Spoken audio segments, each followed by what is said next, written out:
Je m'appelle Monica, j'ai 44 ans, je suis photographe professionnelle. Je suis mariée à Frédéric et on a 2 enfants, Mathis et Eva. Nous sommes devenus propriétaires en juillet 2018 de cette belle charentaise, mais qui manquait de caractère dans le sens où il y avait beaucoup de placo. On voulait mettre en évidence les belles pierres de la maison. Les travaux ont duré 2 ans et demi. On a fait une grande partie nous-mêmes et puis voilà, aujourd'hui c'est notre petit lit. Je cherchais un outil simple, gratuit et facile d'utilisation pour notre précédente rénovation. Et en faisant des recherches sur internet, je suis tombée sur le Casaplan. J'ai tout de suite adhéré à cet outil. Et donc c'était évident que j'allais l'utiliser pour la rénovation de la maison, pour faire les implantations de pièces, pour se donner une idée de comment organiser tous les espaces. Et puis en plus, comme il y a un catalogue de meubles et d'objets, ça nous a permis d'aménager les espaces et de se rendre compte un peu plus des volumes.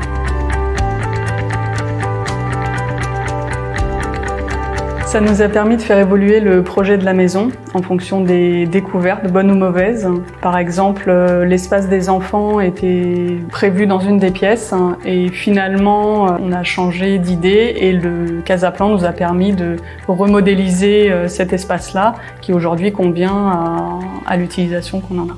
Ce qui nous a le plus impressionné, c'est les rendus HD, tellement c'était réaliste. Ça nous a permis de vraiment nous projeter de manière réelle dans le projet, de visualiser les espaces et les aménagements et de concrétiser le projet comme ça. J'ai découvert le Casa Café par hasard. Je savais pas qu'il y avait une communauté Cozy Casa.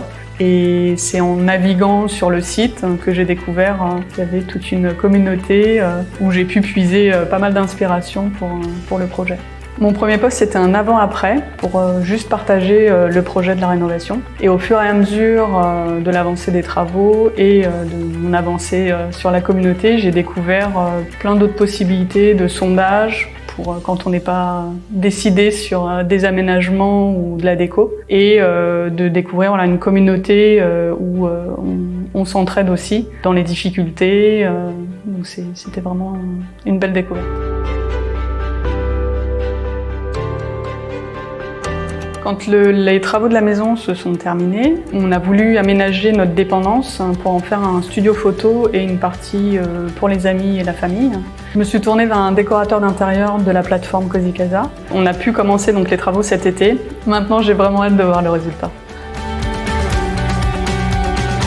Au total, le projet de rénovation nous a coûté environ 100 000 €. C'est une somme qui n'aurait pas été la même, je pense, si on n'avait pas eu toutes les possibilités offertes par Cozy Casa. C'est une grande aventure de 2 ans et demi, pendant laquelle on est passé par toutes les émotions, l'excitation, les joies, les doutes. Et finalement, on a aujourd'hui un nid dans lequel on se sent très bien, on est vraiment très fiers d'y être arrivé.